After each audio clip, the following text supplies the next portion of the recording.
À partir de la Troisième République, l'État ou le gouvernement français a décidé de prendre en charge l'instruction et l'éducation de toute sa population. Cette décision avait pour objectif premier de veiller à ce que tous les habitants de France soient alphabétisés. Elle visait aussi à conférer pleinement le caractère laïque à la France. Ainsi, deux principaux types d'écoles ont vu le jour. Il s'agit du réseau primaire gratuit et du réseau secondaire payant. Le réseau primaire gratuit correspond ou accueille les enfants de 2 à 12 ans et leur permet d'obtenir leur certificat d'études primaires. Il leur offre également la possibilité de recevoir des cours ou des enseignements complémentaires tout en les conduisant jusqu'au brevet supérieur. Cette dernière précision n'est valable que pour les enfants ou les apprenants les plus doués. Le réseau secondaire payant est quant à lui atteint dès la 11e, CP. Il est essentiellement constitué du collège des Jésuites ou des lycées, 1802. À noter que ces deux étaient laïques et il était possible d'y passer le baccalauréat. Étape 1. L'école unique scolarisation de masse. La première étape de la construction de l'école est essentiellement caractérisée par l'arrivée de Jules Ferry comme le ministre responsable d'assurer l'instruction publique. C'était en 1879. Il lui aura fallu qu'une année pour instaurer les lois dites Ferry. Celles-ci portent sur la création de l'école normale supérieure des enfants du sexe féminin.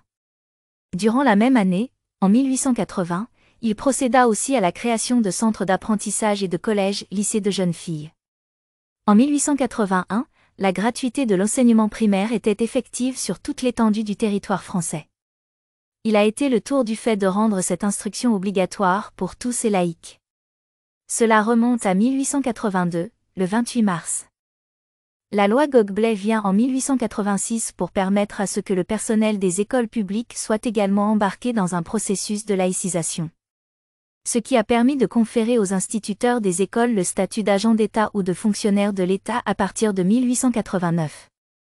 L'Église fut dissociée de l'État à partir de 1905 et il s'en est suivi la création des cours professionnels et des écoles d'enseignement technique dès 1919.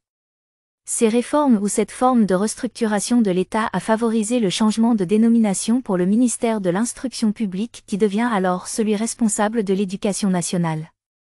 Alors qu'un examen d'entrée en classe de 6e était devenu obligatoire en 1933, la gratuité des enseignements ou de l'instruction nationale s'est alors élargie au palier du secondaire en 1934.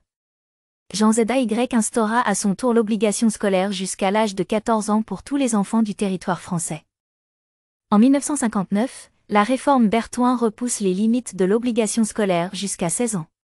Cette situation a posé le problème d'accueil et a induit un taux de scolarisation de près de 50% au niveau des enfants ayant entre 2 et 5 ans. Étape 2, l'ère du collège pour tous. À l'époque du collège pour tous, la réforme Capelle-Fouchet était la toute première qui insistait sur les collèges d'enseignement secondaire disposant de 3 filières. Ces filières soient longues, courtes ou de transition. Certains élèves dès la classe de 5e étaient aussitôt orientés vers les collèges d'enseignement technique pour des apprentissages plus pratiques et spécialisés. À partir de 1968, le latin n'était plus dispensé en classe de 6e. Cette situation s'est élargie vers la classe de 5e en 1969 et s'est fait accompagner par l'émergence d'une sociologie critique de l'école, le haut lieu de savoir. Cette critique était menée de main de maître par Bourdieu, Baudelot et Establet. De même, selon cette critique, une relation existerait entre l'origine sociale des apprenants ou des élèves et leur réussite dans le processus scolaire. La loi d'orientation de 1975, qui n'est rien d'autre qu'une politique d'intégration visant à aboutir à la scolarisation des apprenants ou des élèves qui se retrouvent dans une difficulté au niveau des classes ordinaires, s'est fait suivre par la réforme Abi. Cette dernière ne vise qu'une seule chose, la création d'un collège unique. Ainsi, 24% d'une classe d'âge pouvaient facilement obtenir le baccalauréat. En 1980, tous les enfants de 4 à 5 ans sont désormais scolarisés et près de 34% d'une classe d'âge obtenaient le baccalauréat. La création des zones d'éducation prioritaire en 1981 s'est suivie de la mise en place d'un baccalauréat professionnel 4 ans après, en 1986. Étape 3, vers l'école de nos jours. En 1989, la loi d'orientation Jospin ambitionne de conduire près de 80% des élèves vers le baccalauréat. L'échéance de temps qui accompagne cela n'est que de 10 ans. Cette même loi se fait suivre de la création de l'UFM, de la mise en place des cycles et de l'élaboration du statut de professeur des écoles. De 1991 à 1992, 85% des enfants de 4 à 5 ans sont effectivement scolarisés et tous les cycles sont désormais institués. Le seuil d'une classe d'âge qui obtenait le baccalauréat passe de 63 à 69,1% de 1995 à 2002. En 2005, l'attention est plus portée sur l'amélioration du niveau de l'enfant à travers la mise en œuvre des stratégies en rapport avec la loi d'orientation et de programme pour l'avenir de l'école.